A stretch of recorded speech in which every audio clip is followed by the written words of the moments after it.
Hey friends, welcome back. We're going to be reading chapter 7 today in Little Legends, The Spell Thief. I hope you're having a good day and we're going to get started. Chapter 7 is called Too Much Truth. Oh boy. Red, Rapunzel, Anansi, and twins were walking through the sunshine toward Green Top's cafe. Alberta's Green Top made the best milkshakes in the kingdom. You could try anything from moonlit rainbow to a hint of morning frost, and they actually tasted like things. It wasn't just the drinks that were unusual. The cafe was built in the woods, on platforms, around a number of huge old oak trees. Steps had been carved into trunks, and series of bridges connected everything together. Strangest of all, its owner, Albertus Greentop, was a tree himself. "Hey, Albie," called out Red as they sat down at the table. "How's things?" "Well, hello there, Miss Red," boomed Albertus in his deep, echoing voice through the clearing. "And what precisely can I effectuate for my favorite scarlet-robed heart-stealer today?" "Pardon?" said Red. Albertus sighed a deep, woody sigh. "Oh, what can I do for you today?" "Ah," replied Red. "We'd like some milkshakes, please." "You've come to the right place," exclaimed Albertus, laughing so heartily that you'd never guess he'd made the same joke every single day. "What is it to be, then?" There was a rustling in the canopy above them, and a branch bent down holding 4 drink menus. "We don't need a menu, thanks. We'll have "A G sharp, an E minor, please," said Gretel and Hansel. The twins always chose musical milkshakes. You could have an individual note, a chord, or even a full musical scale. Sometimes everyone had different musical drinks, and they tried to make up a song. "Coming up," Alberta said, once everyone had chosen their milkshakes.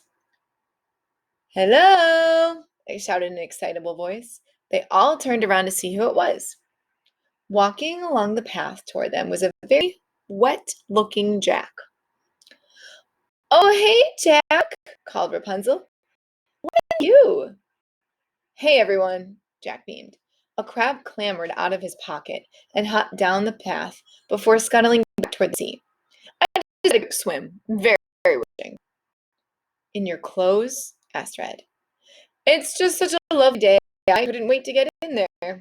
"What?" squawked Betsy, an equally wet Betsy. "With your hen?" asked Anansi. "Yes, she loves swimming, don't you, Betsy?" Betsy didn't say anything, but her expression was not one of a hen who particularly enjoyed swimming. "Anyway," exclaimed Jack, putting Betsy down and clapping his hands wetly together, "how's everyone doing?" "Good, thanks," replied Red.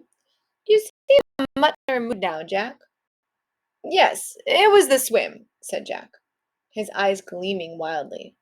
"Nothing like a bracing." "That's exactly the sort of thing my dad would say," said Rapunzel.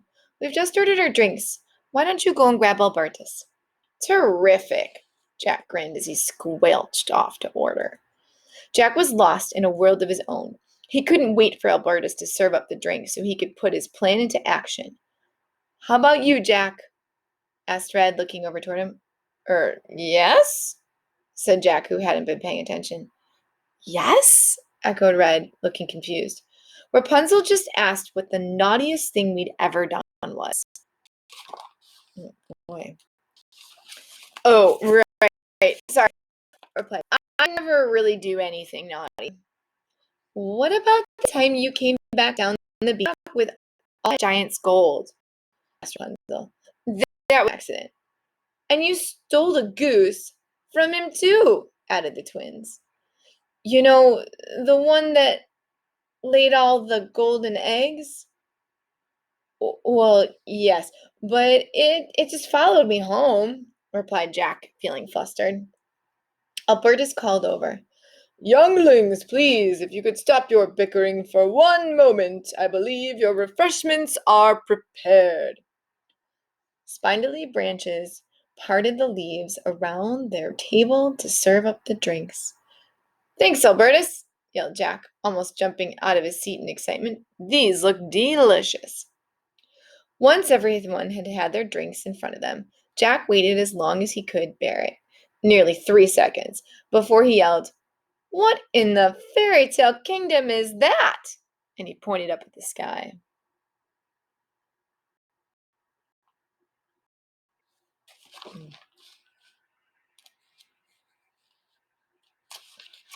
Everyone turned to look. There was nobody there. There was nothing there. By the time they had turned back, Jack had done what needed to be done, and what he needed to do, and had slipped the small turquoise bottle back into his pocket. "What was what?" asked Anansi. "Oh, nothing," replied Jack breezily. "I thought it was a dragon, but it wasn't." "Sometimes you are just unbelievably odd," said Rapunzel. "Right. Sorry," Jack said, trying not to laugh. "I just need to use the bathroom." He raced off, letting out a loud snort of laughter as he sped away. He raced off and said, "I'm sorry, my charming young friends," Albertus rumbled just after Jack had left the table. "I appear to have made a mistake with your order." Branches darted down, swapping Anansi's milkshake for Jack's. "Please accept my apologies along with the complimentary moon muffin." A short while later, Jack returned much calmer. He sat down and took a huge gulp of his drink. Lovely," he exclaimed. "How's yours, Anansi?" "Oh, nice, thanks," said Anansi, looking curiously at Jack. "Excellent!" Jack clapped his hands together happily. "Now, Anansi, just remind me again, what exactly was it that brought you to Tailtown?" "Okay," said Anansi, frowning. "Just like I told you earlier, I'm staying here with my uncle for vacation." Jack's eyes bulged in surprise. "That's not right. You're supposed to be telling the truth." "I am," replied Anansi. "Look, why don't you join in our game?" said Red, changing the subject. "It was my turn to ask a question while you were in the bathroom, so I asked everyone about the most embarrassing thing they'd ever done. What's yours?" Jack shrugged. He still had 15 minutes to get the truth out of Anansi. Perhaps the spell took a little while to work. "Last term, I called our teacher Mom," said Jack, without meaning to. Uh-oh. Truth potion was in his drink, remember? His hands flew up to his mouth, but it was too late. "What?" squawked Betsy, and everyone else burst out in laughing. "That's the best yet," laughed Rapunzel. "Anything to add to that, Jack?" "Yes," replied Jack, although desperately wanting to stop talking. "You know when the school toilets were clogged?" Everyone nodded. "It was me," wailed Jack. "I tried to flush my sandwiches away because I didn't like them, and I blocked the drain." The roars of laughter got louder, but Jack kept on talking. He couldn't help himself. "I once slipped over on a pile of donkey poop. I still take my teddy bear to bed with me. I'm really scared of moths. And just last week, I cried when my mom wouldn't let me have any pudding." The laughter got louder and louder. "Now that's embarrassing," said Anansi. "Why are you telling all this, Jack?" Jack tried desperately to clamp his mouth shut. "Because I bought a spell from a sea witch, a truth spell from a sea witch," he continued, talking through his gritted teeth, "and I put it in your drink." The laughter stopped. Red gasped. "Something must have gone wrong," Jack said as he stood up from the table. "And now I've drunk it instead." "Jack!" exclaimed Rapunzel. "That must be the meanest thing you've ever done." He's pretty mean. Maybe But it was also me that tied your hair in a horse when we were little, blurted out Jack when he grabbed Betsy and sprinted out of Greentop's cafe. 15 minutes later, Jack was back at the beach. Angry tears stung his eyes as he searched the sand on his hands and knees, desperately looking for a stone shaped like a swan. All right, friends, that is the end of chapter 7. Boy, Jack's kind of in a bit of trouble, isn't he? He's starting to tell us the truth, and now he's looking for another stone that looks like a swan. Do you know why he's doing that? What do you think's going to happen? Let me know, and check back tomorrow for chapter 8. Bye.